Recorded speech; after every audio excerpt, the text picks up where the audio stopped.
경제용어 나들이. 안녕하세요. 경제용어 나들이 시간입니다. 오늘은 백기사, 흑기사에 대해서 알아보겠습니다. 이거 굉장히 많이 들었어요. 예전에 카카오랑 SME 뉴스 나왔을 때도 백기사, 흑기사 얘기가 있었던 것 같고, 뭔가 분쟁 같은 이야기들이 나오면 항상 구원투수 느낌으로 좀 들리는 용어였던 것 같거든요. 네. 그래서 이제 우리가 M&A, 인수합병 이런 거 얘기할 때 인수합병의 어떤 분야를 좀 나누면 예를 들어서 우리가 사이가 좋아서 그런데 사업에 합치면 시너지가 날 것 같아서 친하게 이렇게 우호적인 경우에서 인수합병을 할 수도 있잖아요. 그런데 제가 예를 들어서 우리가 경쟁사예요. 그런데 사이도 안 좋아요.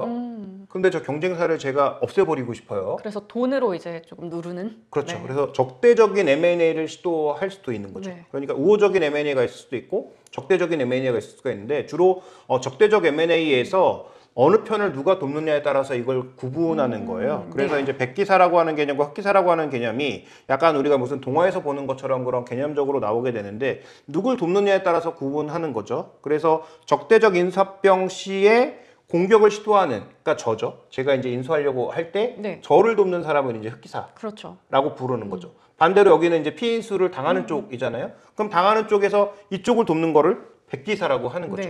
그래서 양쪽을 어떤 세력이 돕느냐에 따라서 실제로 어떠한 경우, 그 다음에 어떠한 방어권을 행사할 수 있느냐, 이런 것들이 법적으로 굉장히 많이 따져지고요. 실제로 흑기사, 백기사로 누가 등장하느냐에 따라서 M&A 판도가 바뀌기 때문에 이 개념은 매우 중요한 개념이고, 그 다음에 앞으로 제 생각에는 우리나라뿐만 아니라 글로벌리하게도 M&A가 꽤 많이 벌어질 겁니다. 특히 경쟁력이 떨어지고 있는 몇몇 산업들이 있잖아요. 그런 산업들은 더 규모를 키우거나 M&A를 해서 핵심 역량을 키우지 않으면 아마 한 50년 후에는 살아남는 회사가 없을 수도 있어요. 그러다 보니까 앞으로 M&A가 많이 일어날 텐데, 그런 M&A가 일어날 때 상대적으로 백기사, 흑기사들이 많이 등장할 수 있고요.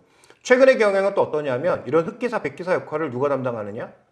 프라이빗 이쿼티가 많이 담당합니다. 그래서 돈을 들고 있는 소위 이제 돈놀이를 하는 사람들이죠. 다만 기업을 대상으로 돈놀이를 하는 사람들이라고 봐야 될 텐데, 이자 이런 걸 노리는 사람들이 아니라 적대적으로 지분을 인수해서 회사를 다시 키운 다음에 팔아먹는 그런 형태의 PE가 그동안 많았다면, 이제는 이런 큰 구조조정 과정에서 지분 참여로 들어갔다가 그 지분 참여 이후에 회사가 확장되게 되면 몇 배의 금액으로 다시 이것을 환원하는 형태의 그런 자금들이 많아질 개연성이 있어서 그런 부분들도 장기적으로 봤을 때 잘 살펴보셔야 될 것 같습니다.